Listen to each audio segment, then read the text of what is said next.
অনির্বাণের মতন কাপুরুষ যে নিজের স্ত্রীকে কোনোদিনও সুখে রাখতে পারবে না, সেটাই আরও একবার প্রমাণিত হয়ে গেল রাইয়ের মায়ের সামনে। হ্যাঁ বন্ধুরা, ভিডিওতে লাইক দিয়ে দেখতে থাকুন। অনির্বাণ বলতে থাকে, আমি মানছি আমি অনেক বড় ভুল করে ফেলেছি রাইকে মিথ্যে সন্দেহ করে, কারণ আমাকে যে রিপোর্টটা দেখানো হয়েছিল সেটাতে বারবার করে স্পষ্ট লেখা ছিল যে ও প্রেগনেন্ট, আর আমি সেটার উপরেই বেস করে আমি রাইকে জাজ করেছি। সেটা আমার অনেক বড় ভুল হয়ে গেছে, সেটা তো আমি স্বীকার করছি, কিন্তু এখন অন্তত আমার স্ত্রীকে একবার হলো আমাকে দেখতে দিন। তখন একথা বলা মাত্র রাইয়ের মা বলতে থাকে যে তোমার স্ত্রী, তুমি কি বলছো বলো তো?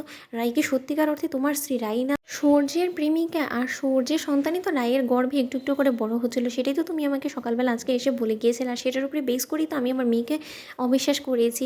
আজকে যদি ঠিক সময় মতো আমি এখানে এসে হাজির না হতাম, তাহলে তো আসল সত্যটা আমি জানতেই পারতাম না।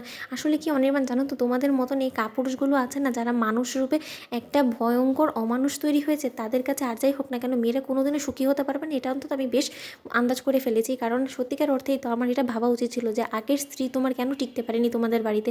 আমার মনে হয় কি এখন হয়তো বা ওই মেয়ের উপরেও তোমরা এরকমভাবেই অন্যায় অবিচার করেছিলে, তাই না? এখন সেই মেয়েটার কাছে আমরা সকল তথ্য জানতে চাইনি বিধায় আজকে সেই সকল সত্যটা ধামাচাপা পড়ে গিয়েছে, আর তুমি সকলের কাছে ভালো সেজে গিয়েছো, আর সকলে মিলে আমরা তোমার আগের স্ত্রীকেই ভুল বুঝে গিয়েছি, তাই তো অনির্বাণ?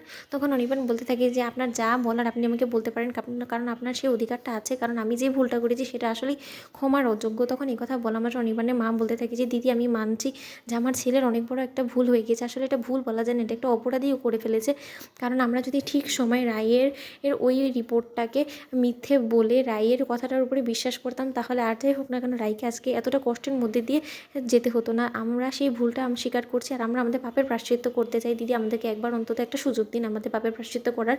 তখন এই কথা বলা মাত্র রায়ের মা বলতে থাকে, হ্যাঁ সেই তো, আপনারা একের পর এক ভুল করে যাবেন, আর আমরা আপনাদের কাছে মেয়ে পক্ষ বলে মাথা ঝুঁকিয়ে সব কিছুর জন্য একবার মাথা নত করে হ্যাঁ হ্যাঁ বলে যাবো, তাই তো? আপনারা তো এটাই মনে করে ফেলেছেন। এখন আর সেই যুগ নেই যে আমরা মেয়েকে মাথা নত করে শ্বশুরবাড়িতে আরও একবার ফিরিয়ে দেবো। আপনি এই কথাটা ভাবলেনই বা কী করে যে এত কিছু ঘটে যাওয়ার পরও আমি আমার মেয়েকে আপনাদের সাথে মুখোমুখি হয়ে কথা বলতে দেবো? আমার মেয়ে যদি এখন নিজে থেকেও আপনাদেরকে ডেকে পাঠায় কথা বলার জন্য, তাও তো আমি রাইকে কোনো রকম কোনো কথা বলতে দেবো না, কারণ আমি চাই না যে আপনাদের সাথে আমার মেয়ের আর কোনো রকম কোনো সম্পর্ক অবশিষ্ট থাকুক।